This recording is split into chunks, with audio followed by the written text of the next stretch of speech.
What if the world's oldest civilization wasn't actually the first? Deep in the deserts of Iraq, archaeologists uncovered something unimaginable.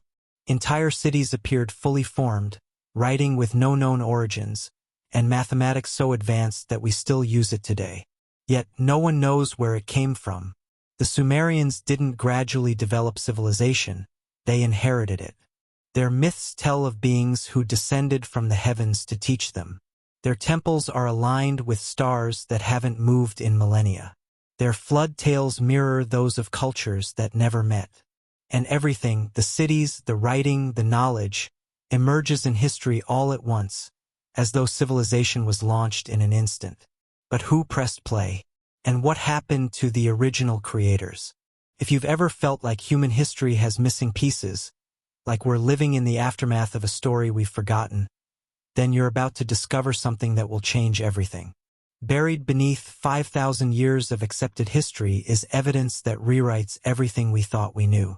Stay tuned, the first clue is just ahead. Chapter 1. The cities that weren't built slowly. The silence was unsettling. Dr. Charles Leonard Woolley had spent enough time digging through the remnants of ancient civilizations to recognize what emptiness should sound like. The gentle rustling of sand shifting through broken pottery, the hollow thud when your shovel strikes a hidden wall, the faint collapse of crumbling mud bricks turning to dust. But standing in the excavation pit in 1922, surrounded by walls that shouldn't exist, Woolley heard something different.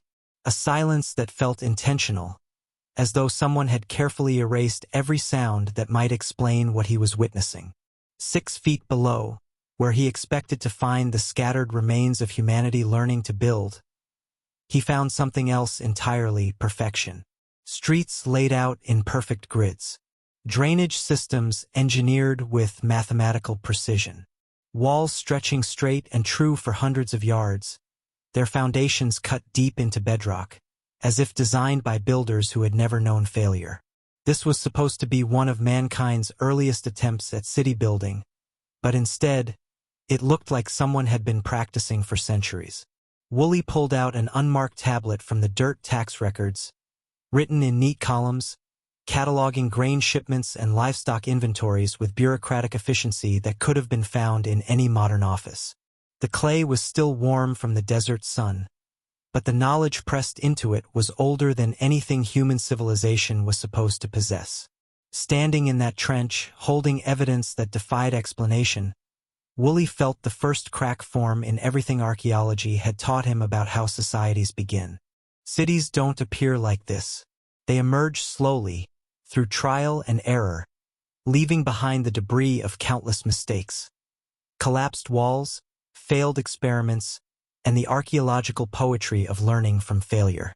You should be able to trace their growth like tree rings, each layer showing how the builders learned from previous generations' failures.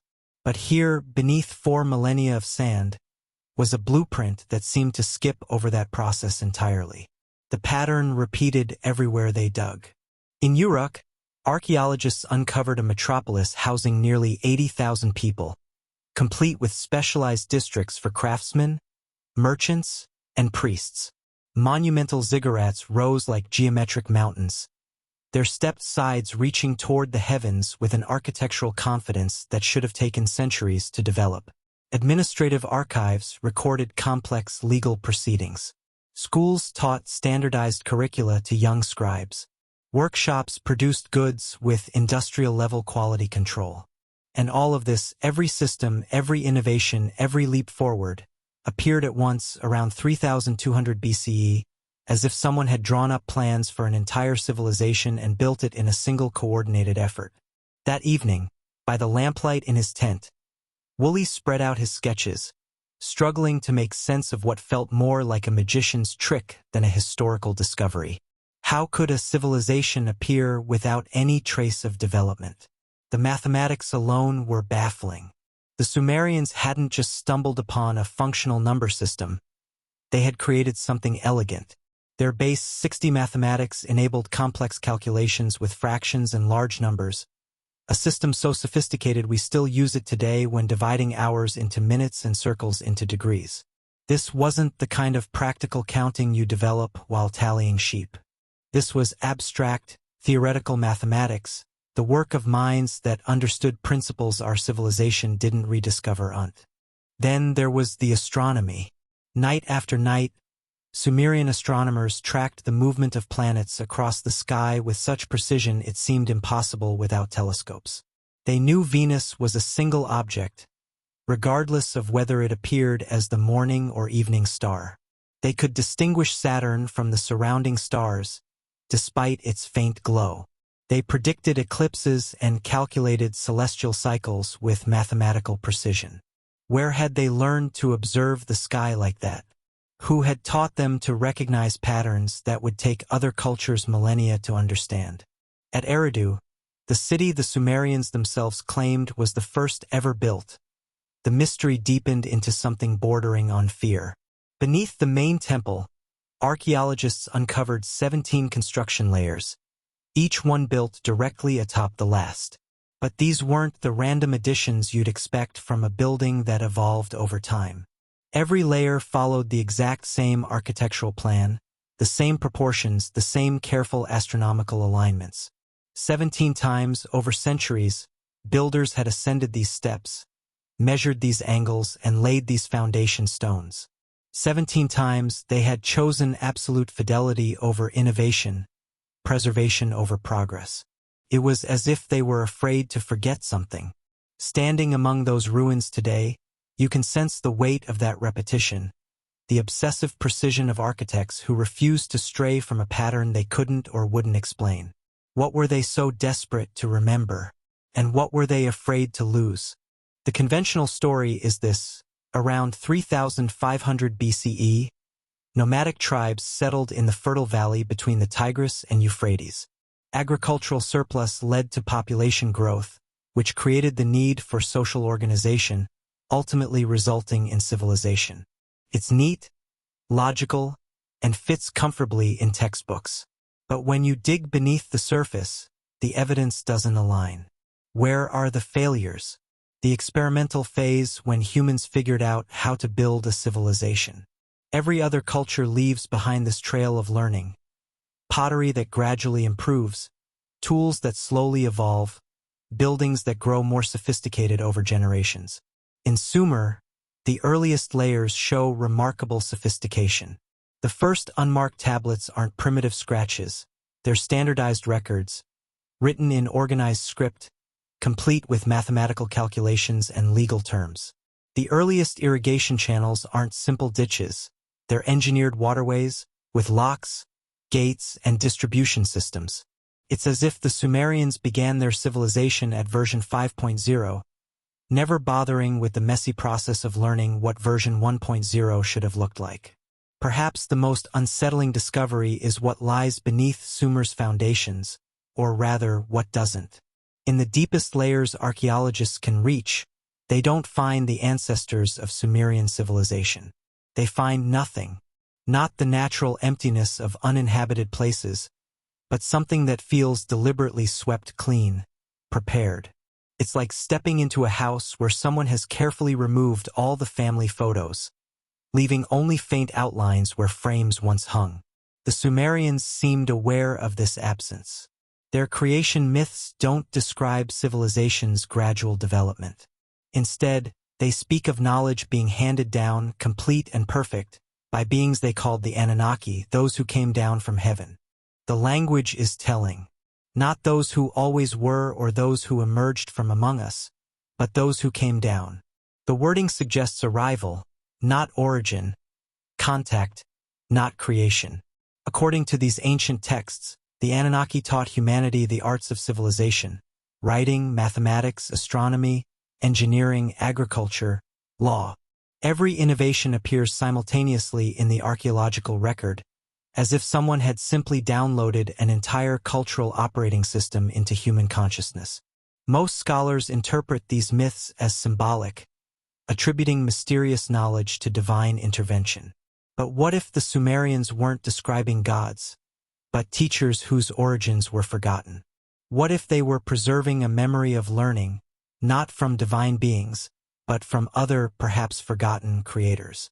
The myths also speak of something called the me, divine laws or cosmic principles that were not created, but retrieved from chaos, restored to order.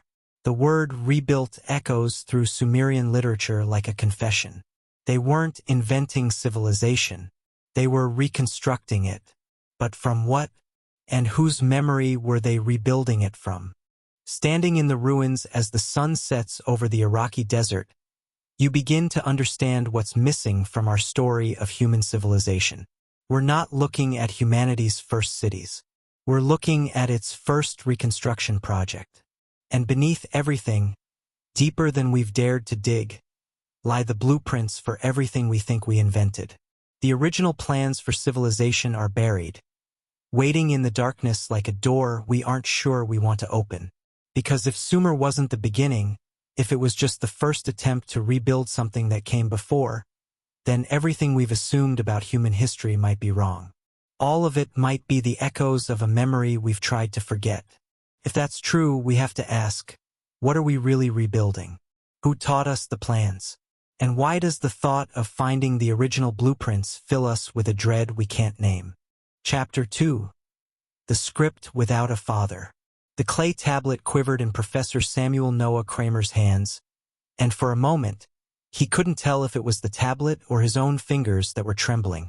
It was 1956, deep in the basement archives of the University of Pennsylvania Museum, where thousands of unmarked tablets lay in climate-controlled silence, waiting to reveal their secrets. Kramer had spent 30 years deciphering these ancient voices, translating the bureaucratic whispers of a vanished civilization. Tax records, marriage contracts, grain inventories, the mundane poetry of people organizing their world through scratches in clay. But this tablet was different. Not because of what it said, just a routine business agreement between merchants in ancient times, but because of how impossibly well it was said. Every wedge-shaped mark was pressed into the clay with surgical precision. Every symbol followed grammatical rules so sophisticated they wouldn't be out of place in a modern linguistics textbook. Every line was organized in columns, demonstrating not just literacy, but institutional memory codified in clay. Carbon dating placed this tablet at roughly 3200 BCE, making it one of humanity's earliest written communications. But it didn't look like a mere attempt. It looked like a masterpiece. Kramer placed the tablet gently on his desk, handling it with the care of someone holding evidence of a crime he couldn't quite name. Outside Philadelphia buzzed with the confident noise of modern civilization, but in the artificial twilight of the archives, something whispered that humanity's relationship with writing was not what we had always believed. How could perfection be invented on the first try?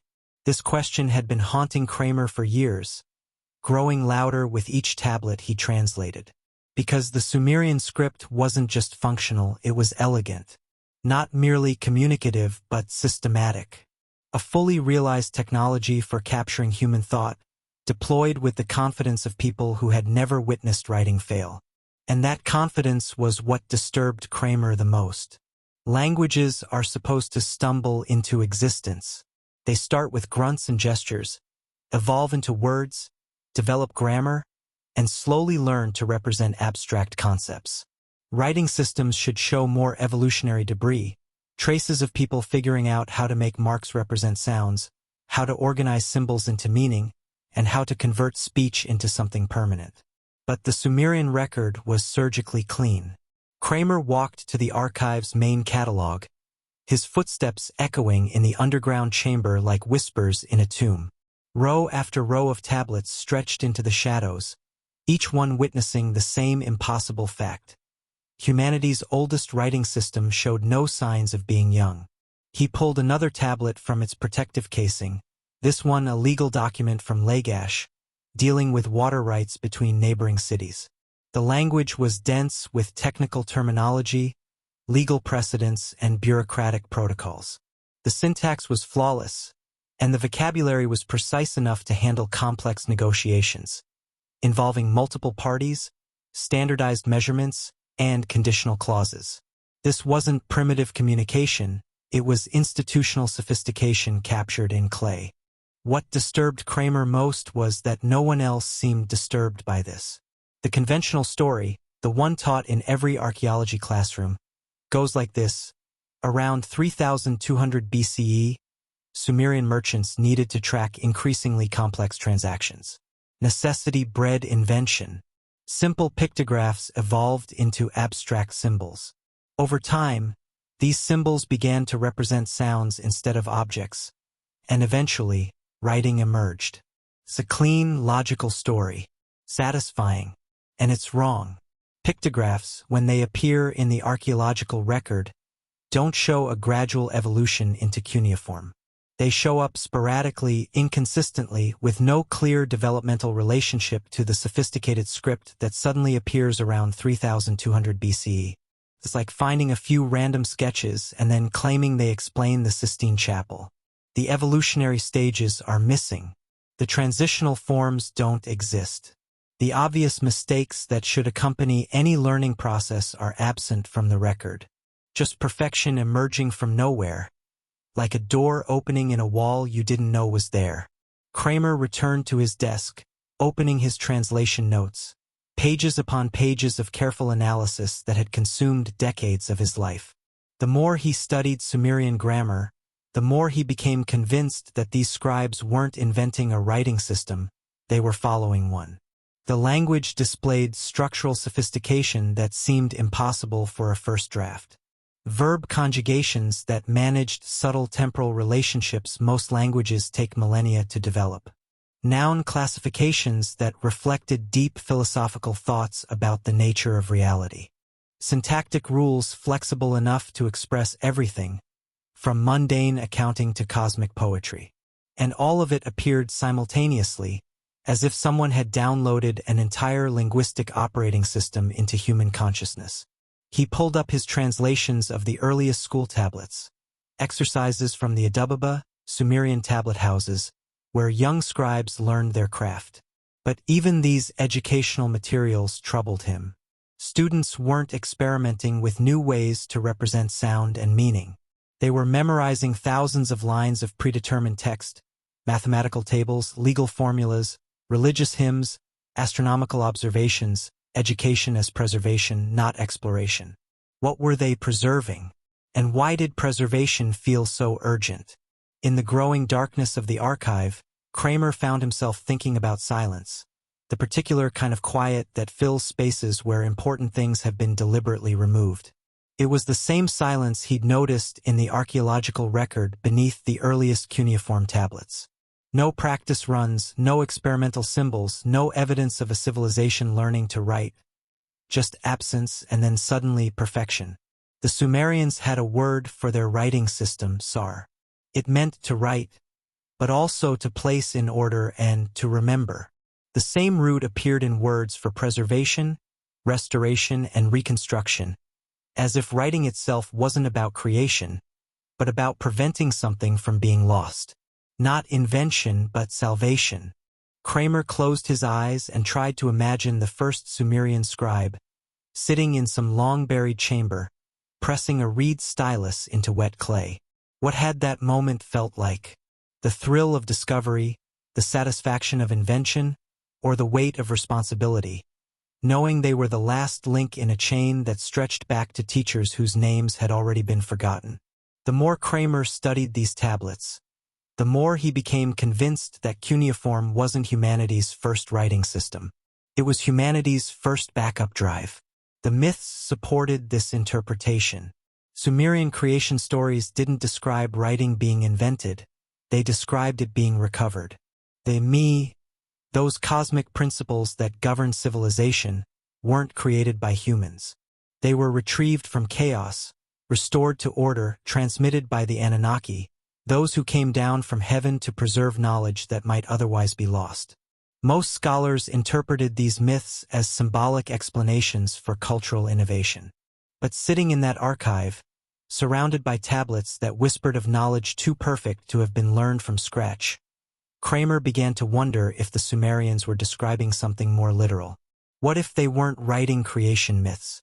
What if they were writing user manuals?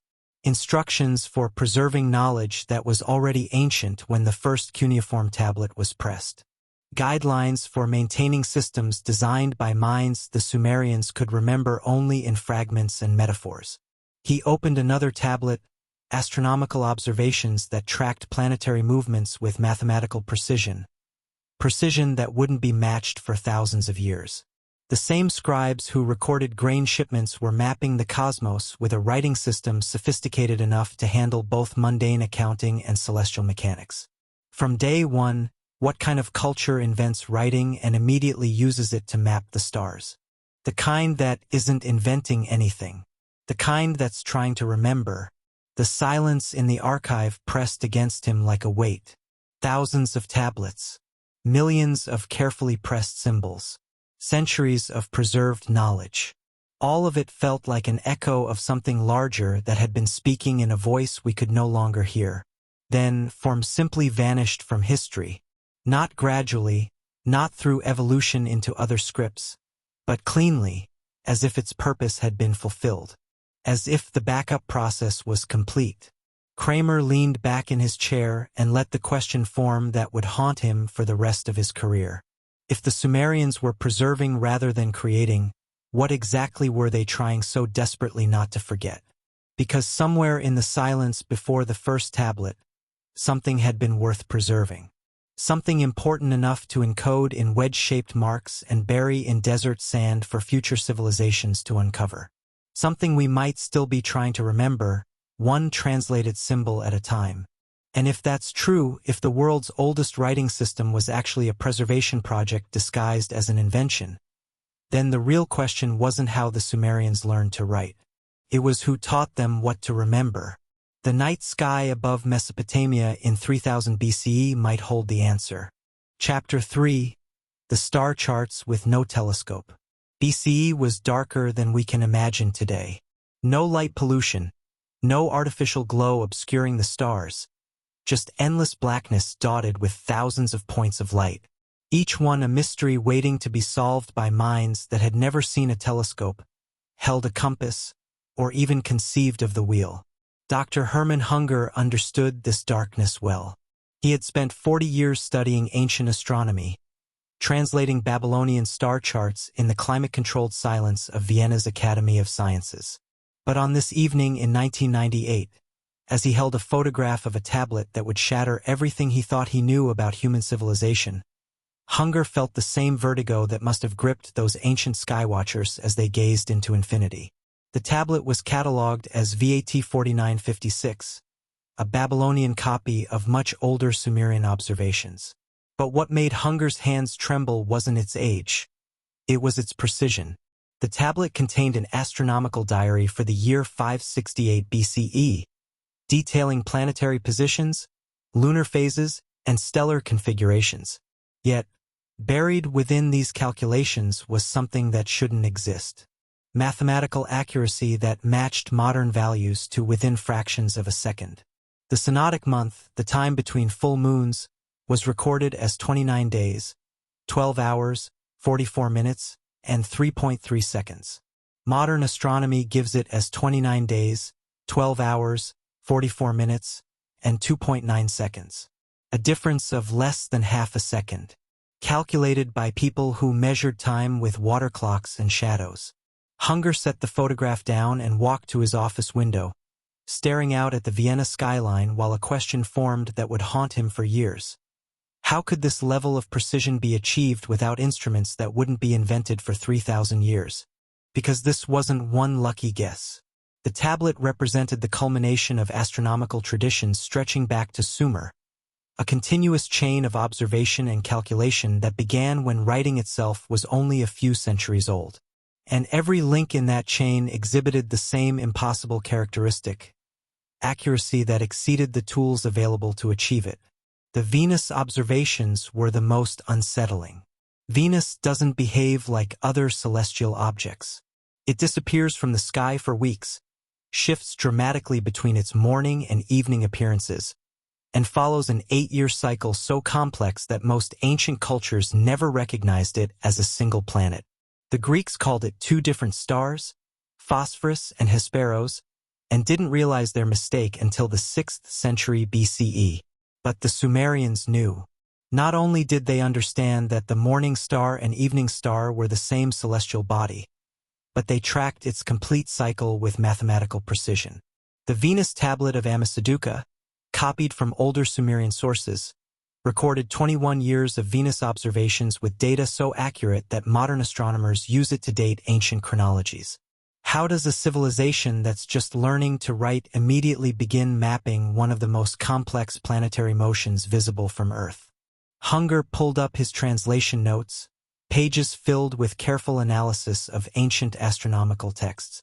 The more he studied these ancient observations, the more convinced he became that something fundamental was missing from our understanding of how knowledge develops. Because knowledge is supposed to evolve gradually. Astronomers should start by noticing obvious patterns, the phases of the moon, the changing position of the sun, before moving on to subtler observations like planetary motion and eclipse predictions. You expect to find crude early attempts that are refined over generations into increasingly sophisticated understanding. But the Sumerian astronomical record showed no such evolution. The earliest observations they made were also the most accurate. Later copies by Babylonians and Assyrians actually showed declining precision, as if each generation understood less about what they were copying than the one before. It was backwards. Instead of knowledge improving over time, it seemed to degrade like a photograph of a photograph, each copy losing resolution until the original image became unrecognizable. The mathematical sophistication troubled him most. The Sumerians used a base 60 number system that allowed for complex calculations involving fractions and angular measurements. This sexagesimal system was so elegant and practical that we still use it today. 60 seconds in a minute, 60 minutes in an hour, 360 degrees in a circle. But why base 60? Most counting systems develop organically from human anatomy, base 10 from our fingers, base 20 from fingers and toes. It's perfect for astronomical calculations, allowing precise division of time and space without the messy fractions other numerical systems struggle with. It's as if the Sumerians designed their mathematics specifically for astronomy, or as if their mathematics had been designed by minds who already understood what astronomical calculations would require. The star catalogs presented another puzzle. Sumerian astronomers didn't just observe celestial objects, they classified them. They distinguished between stars and planets. They recognized that planets followed different paths across the sky, and they grouped stars into constellations we still use today. They understood that some stars never moved relative to each other, while others, planets, traced complex paths against the stellar background. This kind of systematic observation required institutional memory spanning generations. Someone had to watch the same patch of sky night after night, year after year, decade after decade, carefully noting the smallest changes in position and brightness. And someone had to maintain those records, ensuring that the knowledge accumulated by one generation could be passed intact to the next. But where were the institutions to support such long-term observation? The Sumerians had temples but no universities. They had scribes but no professional astronomers. They had cities but no observatories. How could they maintain precision astronomical observations across centuries without the institutional infrastructure that such precision requires? The silence outside Hunger's office felt different now, heavy with the weight of questions that had no easy answers. In his desk drawer lay dozens of similar tablets, each one a witness to the same impossible truth. Humanity's oldest astronomical records were also its most accurate. He thought about the ancient observers standing on the flat rooftops of Sumerian cities, watching the eternal dance of lights in the desert sky. What had driven them to such patient observation? What had taught them which patterns mattered and which could be ignored? What had given them the confidence to build their civilization around astronomical calculations that required centuries to verify? Because that's what they had done. Sumerian agriculture depended on precise calendar calculations. Their religious festivals were timed to astronomical events. Their kings claimed legitimacy through celestial portents. Their entire culture was synchronized to the rhythm of the cosmos, suggesting deep, systematic understanding of how the sky worked. This wasn't casual stargazing. This was applied astronomy, put to work in service of civilization itself. And it was there from the beginning, fully formed, as if someone had handed the Sumerians a complete astronomical manual and said, "Here, build your civilization around this." The myths supported this view. Sumerian creation stories describe the Anunnaki teaching humanity to read the stars, track the movements of celestial bodies, and calculate the passage of time itself.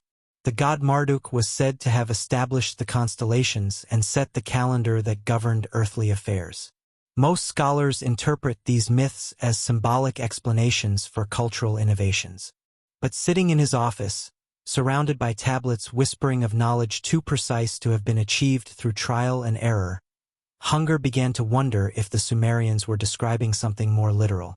What if they weren't creating astronomical mythology? What if they were preserving astronomical instruction?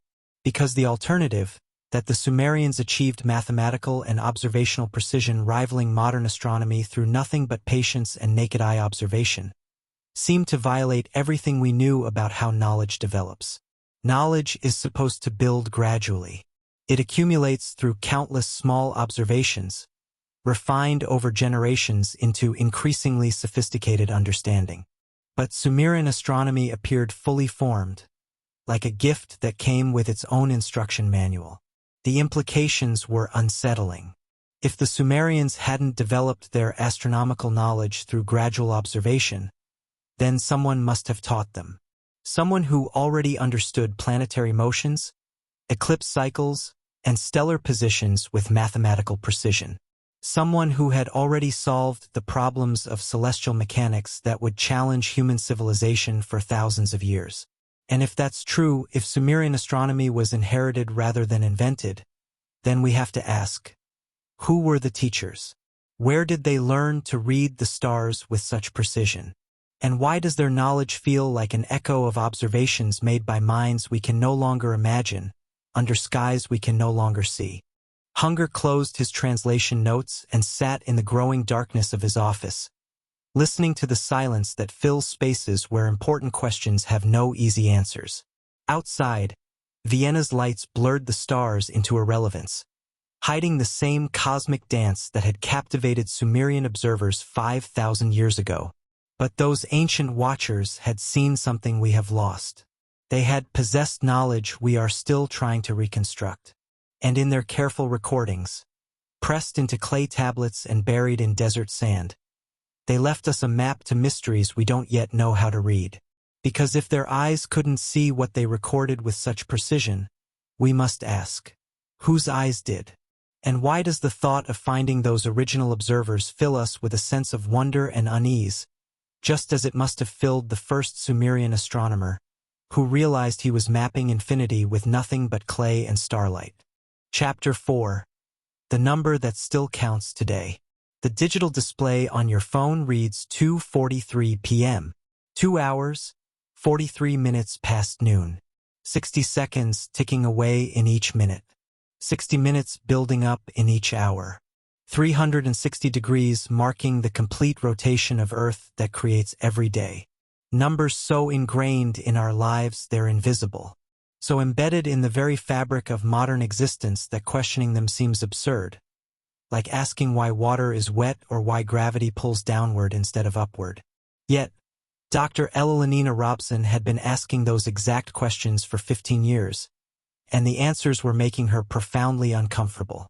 Sitting in her office at the Oriental Institute in Oxford, surrounded by photographs of Sumerian mathematical tablets predating Pythagoras by 2 millennia, Robson felt the peculiar vertigo that arises when you realize something you've always taken for granted has no clear, logical explanation. Why 60 seconds in a minute? Why 60 minutes in an hour? Why 360 degrees in a circle? The answer wasn't mathematical convenience, natural observation, or practical necessity. The answer was Sumer. A civilization that had been gone for 3,000 years was still governing how every human on Earth measures time and space. and no one could explain why their system worked so flawlessly that we've never felt the need to replace it. Robson lifted a photograph of tablet YBC 7289 from her desk. A simple clay square filled with uniform calculations that had shifted her understanding of mathematical history. The tablet depicted a square with diagonal lines and numerical annotations, demonstrating that the Babylonians understood the relationship we now call the Pythagorean theorem 1,000 years before Pythagoras was even born. But that wasn't what troubled her. What disturbed her was the precision of the calculations, performed entirely in base 60 mathematics, with an elegance suggesting the system was already ancient by the time this particular scribe pressed his stylus into clay. Mathematical systems are supposed to evolve. They start simple and become more sophisticated as civilizations face complex needs. You expect to see primitive counting methods slowly refined into advanced calculation techniques. But Sumerian mathematics showed no such development. The earliest tablets contained the most sophisticated applications of base 60 arithmetic, including complex fractional calculations, tables of reciprocals, and approximations of irrational numbers, concepts that wouldn't be formally defined until classical Greece. It was backward, like finding the most advanced features in the first version of a software program, with later versions somehow less capable than their predecessors. The sexagesimal system itself defied explanation. Base 60 was mathematically elegant, divisible by 12 different numbers, making fractional calculations simple and precise. But why had the Sumerians chosen it? Most counting systems develop organically from human anatomy, base 10 from counting on fingers, base 20 from adding toes. Base 60 seemed arbitrary until you realized its mathematical properties were perfectly suited for astronomical calculation and geometric measurement. It was as though the Sumerians designed their number system specifically for applications they hadn't yet discovered, or as if the system had been designed by minds that already knew what those applications would require. Robson walked to her window and gazed out at Oxford's ancient spires, thinking about the invisible influence of Sumerian mathematics in modern life. GPS satellites calculate positions using coordinates measured in degrees and minutes. Computer processors synchronize operations using time measurements derived from base 60. Navigation systems guide ships and planes using angular calculations that trace back to cuneiform tablets pressed 5,000 years ago.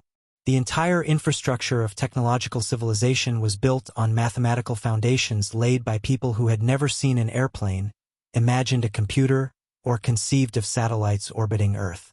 Yet their numerical system worked flawlessly for applications they could never have predicted. How does one accidentally create a mathematical framework perfect for technologies that wouldn't exist for millennia? The academic community preferred not to ask such questions. The standard explanation was practical necessity. Base 60 was useful for trade and timekeeping, so it persisted through cultural transmission. But this explanation ignored the key issue of origin. Where were the earlier, less sophisticated versions? Where were the competing numerical systems that should have existed during the developmental phase? Where was the archaeological evidence of mathematical experimentation and refinement? The Sumerian tablets showed no developmental history. Base 60 appeared fully formed in the earliest mathematical texts, complete with advanced applications that suggested institutional knowledge spanning generations. It was like discovering that the first book ever written was already a masterpiece with no trace of anyone learning to write. Robson returned to her desk and opened a file containing her analysis of Sumerian mathematical education. The tablets revealed a sophisticated pedagogical system where students memorized vast tables of numerical relationships, multiplication tables, reciprocal tables, square and cube tables, all calculated in base 60 with extraordinary precision. But these weren't rough approximations gradually refined through use. These were exact values calculated to multiple decimal places using techniques that modern mathematicians recognized as sophisticated numerical analysis. The students weren't learning to discover mathematical relationships. They were learning to preserve them, which raised an unsettling question. Preserve them from what or from whom? In the silence of her office, Robson found herself contemplating the persistence of inherited knowledge. How certain pieces of information could survive the collapse of civilizations, passed down from generation to generation. Not because they were understood, but because they worked. Like genetic information passing from parent to child, carrying instructions for processes the conscious mind never fully comprehended. The Sumerian creation myths describe the Anunnaki teaching humanity the me, divine laws that governed everything from kingship to craftsmanship, to the measurement of time itself. Modern scholars interpreted these myths as symbolic explanations for cultural innovation. But what if the Sumerians weren't describing something symbolic? What if they were preserving the memory of actual instruction, not from gods, but from teachers whose identities had been forgotten by the time the first mathematical tablets were written? The knowledge encoded in those tablets wasn't just advanced, it was specific. Mathematical techniques perfectly suited for astronomical calculation, numerical systems optimized for complex engineering projects, geometric principles that wouldn't be formally rediscovered until the Renaissance. This wasn't practical knowledge developed while counting sheep or measuring grain. This was theoretical mathematics, the product of minds that had already solved problems most civilizations would struggle with for centuries. Yet, there it was, pressed into clay tablets by scribes working with the casual confidence of people following well-established protocols, not inventing new ones. The implications were staggering. Every time someone checked their watch, they were using a time measurement system designed by unknown minds for unknown purposes. Every GPS calculation relied on angular measurements that traced back to mathematical principles embedded in cuneiform tablets. Every circular measurement, from the wheels on cars to the orbits of satellites, used a 360-degree system whose origins disappeared into prehistoric silence. Modern civilization was built on Sumerian mathematics, but nobody knew where Sumerian mathematics came from. Robson closed her files and sat in the growing darkness of her office, listening to the quiet tick of her wall clock, 60 beats per minute, marking time according to rules established before written history even began. Outside, Oxford's bells chimed the hour in 12-tone sequences, echoing mathematical relationships first encoded in clay 5 millennia ago. The persistence was what troubled her most. Other ancient innovations had been improved, replaced, or forgotten. Egyptian hieroglyphs evolved into other writing systems. Roman architecture was surpassed by newer engineering techniques. Greek philosophy was refined by later thinkers. But Sumerian mathematics persisted unchanged, as if it had achieved a perfection that couldn't be improved upon. Like it was not a human invention, but an inheritance from a source that had already solved the fundamental problems of measurement and calculation.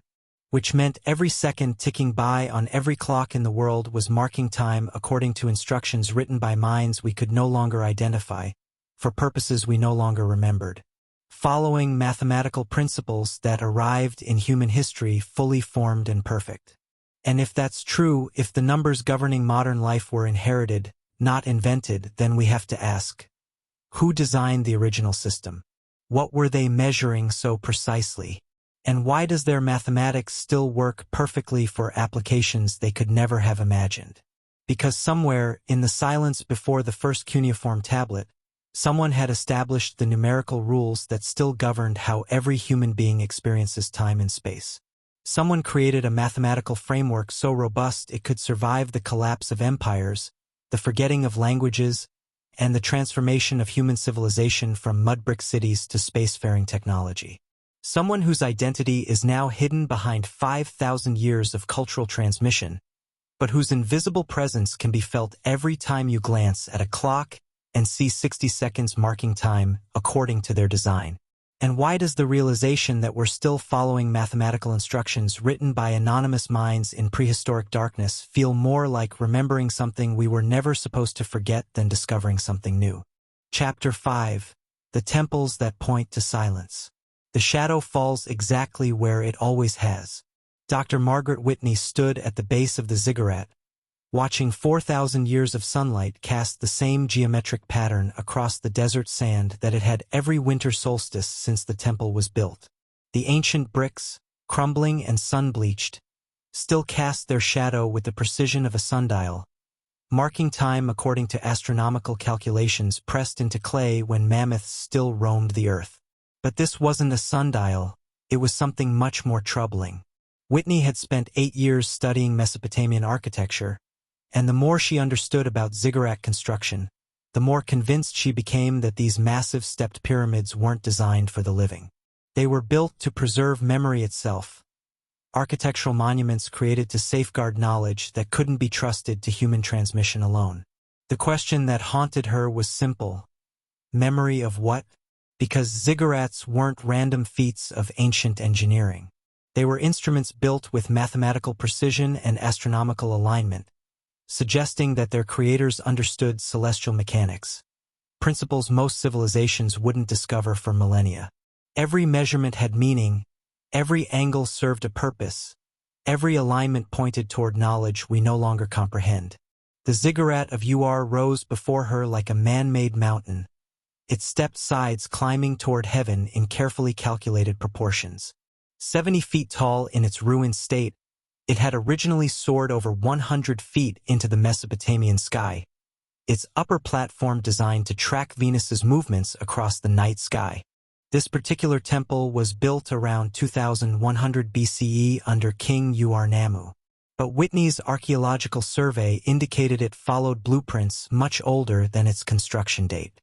The foundation measurements, the stairway orientations, the astronomical alignments, all of it matched patterns seen in ziggurats across Sumer, as though every builder had access to the same master plan. A plan that seemed to encode knowledge no one could explain. She walked around the temple's base, noting the precision of its cardinal alignment. The corners pointed almost exactly north, south, east, and west, an achievement requiring a sophisticated understanding of astronomy and geometry. The 3 staircases that climbed its sides faced specific celestial rising points, and the entire structure served as a massive observatory for tracking planetary motions. But what exactly were they observing, and for whom? In the growing heat of the Iraqi morning, Whitney found herself thinking about the peculiar consistency of ziggurat construction across time and space. From Uruk to Eridu to Nippur, every major Sumerian city had built one of these stepped pyramids. Different sizes, different kings, different centuries, yet the same essential design. It wasn't variation on a theme. It was repetition of a pattern preserved with such obsessive fidelity that it suggested the builders were following instructions they couldn't afford to misinterpret. The mathematical proportions were what troubled her most. Recent LiDAR scanning had revealed that ziggurat dimensions followed precise geometric ratios, relationships between height, width, and volume that corresponded to astronomical cycles and mathematical constants that wouldn't be formally defined until classical Greece. These weren't arbitrary architectural choices. They were encoded formulas, built into brick and mortar to ensure their preservation across centuries of cultural change. But formulas for what? Whitney climbed the ancient stairs, each step worn smooth by 4 millennia of feet following the same ascending path.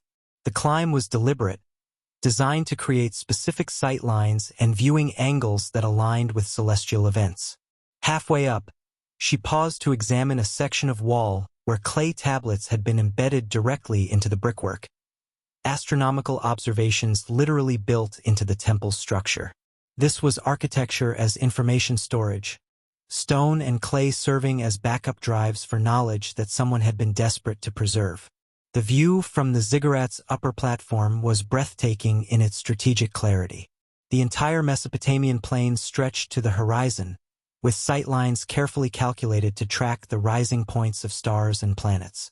Ancient astronomers standing here would have had an unobstructed view of celestial events, with the temple itself serving as a massive instrument for measuring cosmic time. But the alignments were wrong for the current era. Using astronomical software, Whitney had calculated that the ziggurat's orientations made perfect sense for stellar positions as they appeared 4,000 years ago, but had since drifted due to the slow wobble of Earth's axis, an effect known as axial precession.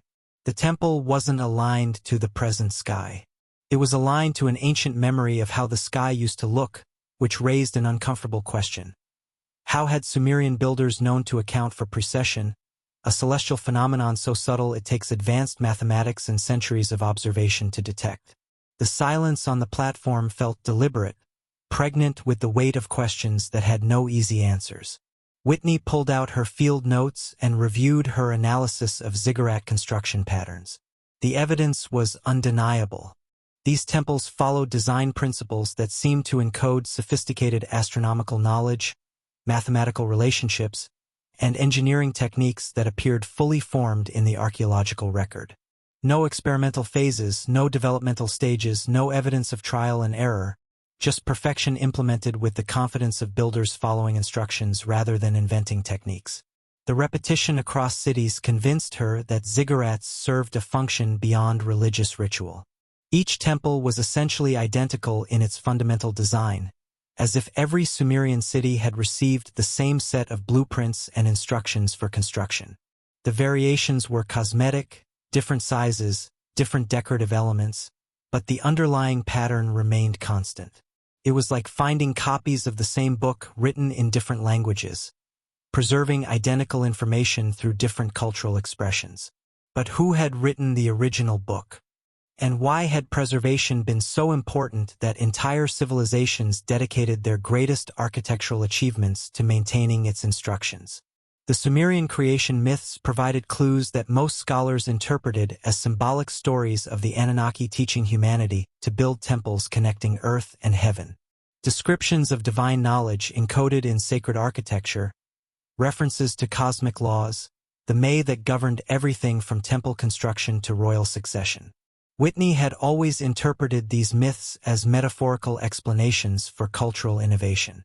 But standing on a platform built with astronomical precision that matched modern calculations, surrounded by evidence of mathematical knowledge that shouldn't have existed for centuries, she began to wonder if the Sumerians were describing something more literal.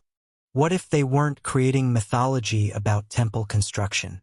What if they were preserving instructions about it? The silence pressed against her like a weight. Here, on this ancient platform, she could feel the presence of minds that had solved problems her own civilization was still working to understand, architects who had encoded knowledge into stone with such precision that their calculations still worked 4,000 years later. Engineers who had built monuments designed to preserve memory across spans of time that exceeded human comprehension. And yet, their identity had been erased as completely as if they had never existed. The ziggurat beneath her feet was more than a temple. It was a message written in the only language guaranteed to survive the collapse of civilizations: mathematics and stone. Its builders understood that empires fall, languages die, and writing systems disappear, but geometric relationships endure. Astronomical alignments persist. Mathematical ratios survive. So they had built their knowledge into monuments designed to outlast memory itself. Whitney descended the ancient stairs as the sun climbed toward its zenith, casting shadows that fell according to calculations pressed into clay tablets when humanity was just learning to write. Around the ziggurat's base, tourists photographed ruins they didn't understand, standing in the presence of encoded knowledge they couldn't read. The temple still functioned. Its alignments still tracked celestial events. Its proportions still embodied mathematical relationships that revealed their secrets to anyone with instruments precise enough to measure them. But the meaning had been lost. The instructions had been forgotten. The memory the ziggurat was built to preserve had succumbed to the same forgetting it was designed to prevent. Which meant that somewhere, in the silence between what these monuments were built to remember and what we had learned to forget, lay knowledge that had been considered important enough to encode in stone and preserve across millennia. Knowledge that we might still be standing on, walking past, photographing as curiosities, never realizing we were in the presence of libraries written in a language of brick and astronomical alignment, waiting for minds sophisticated enough to read what their builders had been so desperate to preserve. And why does the thought of that possibility, that we might be surrounded by encoded knowledge we lack the wisdom to interpret, feel less like discovery and more like an inheritance we've misplaced? A memory we've been trying to recover without knowing what we lost? Chapter 6. The Gods Who Taught in Detail. Professor Sarah Chun had translated hundreds of creation myths over her 20-year career in comparative religion, and they all followed a familiar pattern. Gods create the world through force or will, establish their dominance through displays of power, and demand worship from grateful humans who owe their existence to divine intervention. But sitting in her office at Yale's Department of Near Eastern Languages, staring at a new translation of the Sumerian text Enki and the World Order, Chun felt the familiar vertigo of encountering evidence that didn't fit the established patterns. Because the Sumerian gods weren't behaving like gods at all, they were acting like consultants. The text described Enki, the god of wisdom and water, traveling from city to city in ancient Mesopotamia. But instead of demanding tribute or punishing disobedience, he was conducting what could only be called an organizational restructuring. He assigned specific roles to each settlement. Who would manage irrigation systems? Who would oversee brick production? Who would handle livestock breeding? Who would maintain astronomical observations? This wasn't mythology, it was project management. Chun read the passage again, noting the peculiar specificity of the divine instructions. Enki didn't just decree that canals should be built, he explained how they should be constructed.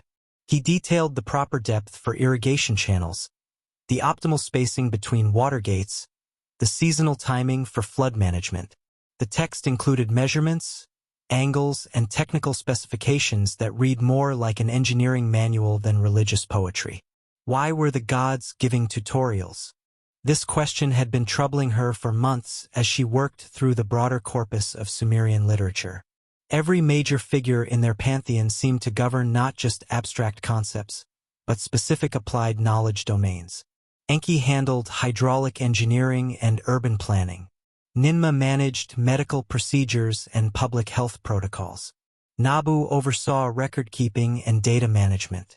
Utu regulated legal contracts and solar timekeeping. It was like discovering that the Greek pantheon consisted entirely of university professors, each teaching specialized courses in different branches of human knowledge. But the most unsettling aspect wasn't the specificity of their roles, it was the consistency. These weren't evolving mythologies that changed with each telling. The Anunnaki maintained the same functions, the same areas of expertise, the same detailed knowledge across centuries of cultural transmission. From Sumer to Akkad to Babylon, their job descriptions remained remarkably stable, as if they were preserving something that couldn't be allowed to change. Chun pulled up her analysis of Enki and Ninmah, a creation myth that had always troubled her. The story described the two gods experimenting with early human creation, with Ninmah molding figures from clay, while Enki provided feedback and modifications. When their initial attempts produced beings with physical limitations, the blind, the lame, the cognitively impaired, Enki didn't reject them. Instead, he carefully categorized each variation and assigned appropriate social roles based on functional capacity. Reading this as religious allegory, it seemed like a crude explanation for human diversity and social stratification. But reading it as encoded instruction, it began to resemble something else entirely, a medical classification system combined with early public health protocols. How do you care for individuals with different capabilities? How do you integrate them into productive social roles? How do you balance individual needs with community resources? These weren't theological questions, they were practical challenges that every civilization faced, encoded in narrative form to survive the collapse of the institutions that originally developed the solutions. The preservation method was what convinced Chun that something extraordinary was happening in these texts. In a world without mass literacy, how do you maintain complex technical knowledge across generations? How do you ensure that critical information survives political upheavals, natural disasters, and cultural transformations? You embed it in stories that people will remember, repeat, and consider too sacred to alter. The mythological framework wasn't accidental. It was a deliberate preservation strategy. By transforming technical knowledge into divine instruction, the Sumerians had created a cultural immune system to protect essential information from the natural degradation that affects purely secular knowledge. Chun opened her files on astronomical mythology and found the same pattern repeated. Marduk, the Babylonian inheritor of Sumerian cosmic traditions, wasn't just the king of the gods. He was the deity who established the constellations and set the calendar that governs earthly affairs. The texts attributed to him contain detailed astronomical observations, mathematical calculations for predicting eclipses, and precise seasonal calendars that agricultural communities used for planting and harvesting. Modern astronomers had verified many of these calculations, finding them accurate to within fractions of a degree. But they were presented as divine decrees rather than scientific observations, wrapped in mythological language that made them easier to memorize and harder to forget. The implications were staggering. If the Anunnaki represented encoded knowledge rather than religious belief, then Sumerian civilization had developed the world's first distributed information storage system, a cultural database that could survive the destruction of physical libraries, the loss of literacy, even the collapse of the civilization that created it. But encoded memories of what and why had preservation been so critical that entire mythological systems were designed around protecting technical information? Chun found herself thinking about the peculiar way these myths handled failure and experimentation. Unlike most creation stories, which describe gods as omniscient and infallible, the Sumerian texts acknowledge trial and error, iterative improvement, and systematic problem-solving. Enki and Ninmah went through multiple attempts at human creation before achieving satisfactory results. Enki experimented with different approaches to canal construction before settling on optimal designs. This wasn't divine perfection, it was engineering methodology preserved in narrative form. The medical knowledge was perhaps the most sophisticated. Texts attributed to Ninmah contained detailed descriptions of herbal treatments, surgical procedures, and diagnostic techniques that wouldn't be formally systematized until much later in human history. Yet they were presented as divine healing wisdom rather than empirical medical knowledge. Chun had worked with medical historians to analyze some of these passages and found them remarkably accurate. Treatments described in mythological contexts often reflected a sophisticated understanding of human anatomy, pharmacology, and disease progression. The success rate suggested extensive clinical experience rather than supernatural intervention. The legal and administrative knowledge was equally impressive. Nabu, the god of writing and record-keeping, was associated with texts containing detailed protocols for contract law, property rights, taxation systems, and judicial procedures. These weren't abstract moral principles, they were practical legal frameworks sophisticated enough to govern complex urban societies.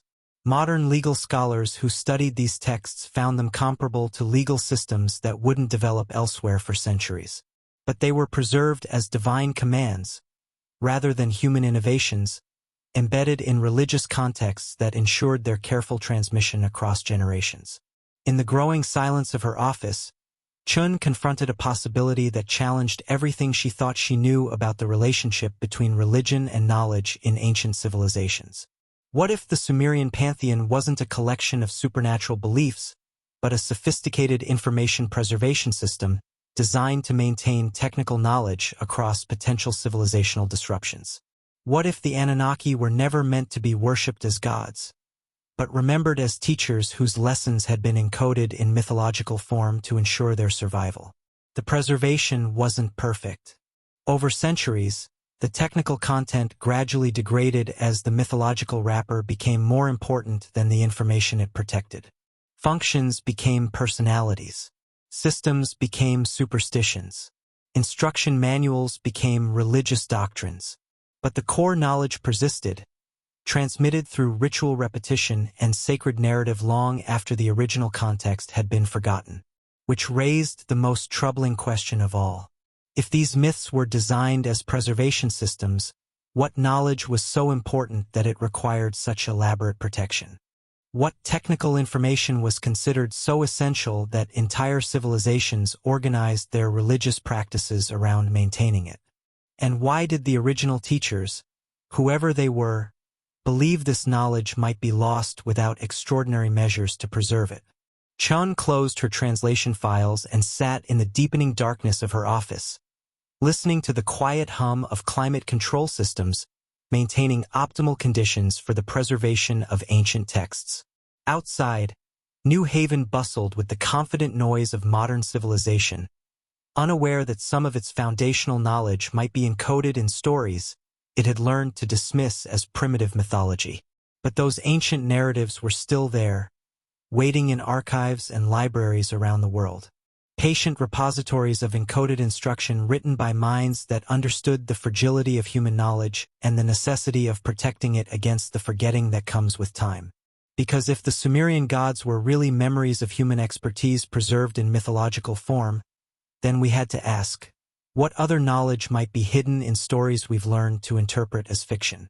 What other instruction manuals might be disguised as religious texts, waiting for minds sophisticated enough to recognize technical information wrapped in sacred narrative? And why does the thought that we might be surrounded by encoded wisdom we lack the insight to decode feel less like discovery and more like recognition? As if part of us has always known we were reading the stories wrong, missing lessons that someone considered too important to lose. Chapter 7: The Myth with Blueprints. Dr. Amanda Stelza had been studying Sumerian literature for 12 years, and she thought she understood the difference between mythology and instruction manuals. Myths dealt in metaphors, symbols, and archetypal struggles between cosmic forces. Technical manuals provided precise measurements, sequential procedures, and cause and effect relationships. But sitting in her office at the University of Chicago's Oriental Institute, staring at a new translation of the creation epic Enki and Ninmah, Stelza encountered a line that made both categories collapse into something she couldn't classify. The text described the god Enki molding the first human from clay, a standard creation myth, until line 47, which specified that the clay should be mixed with water in a ratio of 3 parts to 1 and kneaded until it holds its shape without cracking. That wasn't mythological language. That was pottery instruction. And once she started looking for it, Stelza found technical specifications embedded throughout Sumerian literature, like hidden source code in what appeared to be purely narrative texts. Temple construction myths included bricklaying sequences. Agricultural stories contained planting calendars. Divine pronouncements encoded legal procedures with the precision of constitutional amendments. These weren't metaphors behaving like measurements. These were measurements disguised as metaphors. The realization was profoundly unsettling. If Sumerian myths contained functional technical information, then everything archaeology had assumed about the relationship between religion and knowledge in ancient civilizations needed to be reconsidered. Because these texts weren't just preserving spiritual beliefs. They were functioning as distributed technical libraries, encoding practical knowledge in narrative formats designed to survive the collapse of the institutions that created them. Stelza pulled up her analysis of the Kesh temple hymn, a religious text that had always struck her as oddly repetitive. The hymn praised the construction of a temple to the goddess Nintu, but instead of abstract veneration, it provided step-by-step construction procedures. Let the brick be carried. Let the foundation be laid. Let the walls rise 7 cubits. Let the reed door be hung in the sanctuary. Reading it as poetry, it seemed like ritualized repetition designed to create a sacred atmosphere. Reading it as encoded instruction, it began to resemble a construction checklist that could guide actual building projects across generations. The measurements matched. Archaeological surveys of Sumerian temple foundations revealed construction techniques that corresponded exactly to the procedures described in religious hymns. The 7 cubits mentioned in mythological contexts turned out to be the standard height for temple platform foundations. The reed door specifications matched physical remains found at excavation sites. Someone had been following these mythological instructions with architectural precision. But the most troubling discovery was the Amai, a concept that appeared throughout Sumerian literature without satisfactory translation.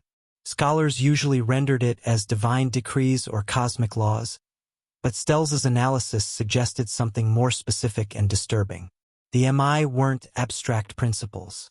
They were discrete packets of technical knowledge. In the epic Enki and the World Order, the god Enki distributed the Amai to different regions and cities, each one containing specific skill sets: metallurgy, irrigation, legal frameworks, astronomical observation, textile production, architectural techniques. The myth listed over 60 different MI, together comprising what could only be described as a complete civilizational operating system. And they weren't invented by humans. According to the texts, they were delivered from where? By whom? The myths provided no clear answer, only the insistence that these knowledge modules had been transmitted to humanity as gifts that enabled the transition from primitive survival to organized civilization. Stelza stood and walked to her window, staring out at Chicago's skyline while her mind processed the implications. If the MI represented inherited technical knowledge, then Sumerian civilization hadn't developed its sophisticated capabilities through gradual innovation. It had received them as a package deal, complete with instructions encoded in mythological narratives designed to ensure their preservation across potential civilizational disruptions. The encoding mechanism was what convinced her that something extraordinary was happening in these texts. Modern memory experts use story-based techniques to retain complex information, building memory palaces where data can be stored in narrative frameworks that make abstract information easier to recall and harder to forget. The Sumerians seem to have developed the same technique on a civilizational scale, embedding technical knowledge in mythological narratives that could survive the loss of literacy, the collapse of institutions, even the forgetting of the original context, but embedded so cleverly that later generations would interpret instruction as inspiration, mistaking operational manuals for religious doctrine. Stelza returned to her desk and opened a file containing her comparative analysis of Sumerian construction myths and archaeological evidence. The correspondence was undeniable. Mythological descriptions of divine building projects matched actual construction techniques with mathematical precision. The myth of Marduk establishing cosmic order included detailed specifications for astronomical observation that corresponded to the layout of Babylonian ziggurats. Stories about Enki's water management contained hydraulic engineering principles that matched the irrigation systems found throughout Mesopotamia. Divine pronouncements about social organization encoded legal frameworks sophisticated enough to govern complex urban societies. Someone had been using these myths as functional blueprints, following mythological instructions to build actual infrastructure, which raised an even more disturbing question. If these narratives contained operational knowledge, what happened when the technical context was forgotten, but the stories persisted? The answer was all around her. Modern religious traditions preserved mythological narratives that might once have contained practical instruction, but the operational content had been lost while the symbolic wrapper survived. Stories that were once functional had become purely spiritual, their original purpose obscured by centuries of reinterpretation. How much technical knowledge had been lost because later generations forgot how to read instruction disguised as inspiration. In the growing silence of her office, Stelza found herself thinking about the peculiar way these myths handled process and sequence. Unlike most religious narratives, which focused on moral lessons or cosmic truths, Sumerian myths paid obsessive attention to procedural details. What happened first? What materials were required? What conditions needed to be met? What results could be expected? They read less like spiritual allegories and more like technical documentation, written in narrative form to make complex information memorable and transmissible across generations of oral tradition.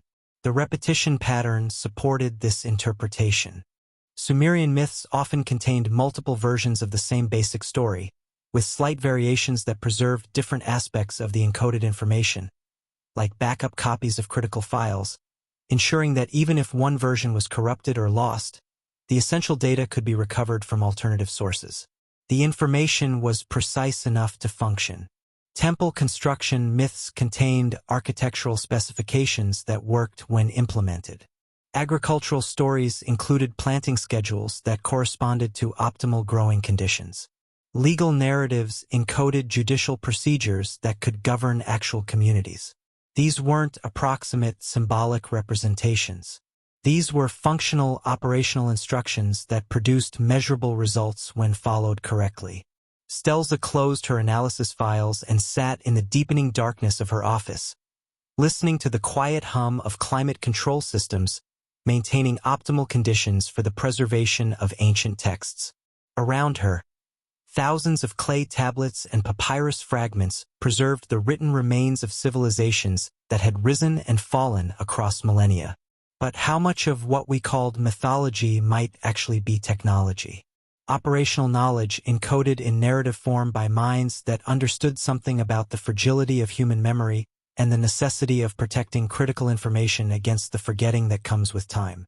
The Sumerian texts suggested that at least one ancient civilization had developed sophisticated techniques for embedding practical knowledge in mythological narratives, creating cultural preservation systems that could maintain technical information across potential civilizational collapses, which meant that other mythological traditions might contain similar encoded instruction, waiting for minds sophisticated enough to recognize technical information disguised as spiritual narrative. Because if stories could function as machines preserving and transmitting operational knowledge across millennia through carefully structured narrative frameworks, then we had to ask, what other instruction manuals might be hiding in the myths we've learned to interpret as pure fiction?